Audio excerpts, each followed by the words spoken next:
テるおじさんの連絡先を聞くタイミング。 LINE などの連絡先、すぐに聞いていませんか？まだ仲良くなれていない時に聞くと、その後が盛り上がらずうまくいかないことが多いんです。女の子も身構えてしまい、状況はハードモードに。ここでモテるおじさんポイント。しっかり仲良くなるまでは連絡先は聞かないこと。そうすることで相手からの信頼も得やすくなります。この手法を取る場合、各 SNS の DM も控えた方が無難です。上手なおじさんは、仲良くなって遊びに行く約束をする。何かあった時のために聞いといていい？といった自然な流れでやり取りを始める人が多いです。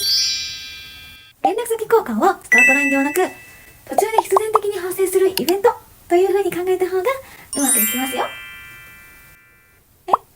詳しく聞きたいから LINE 教えて。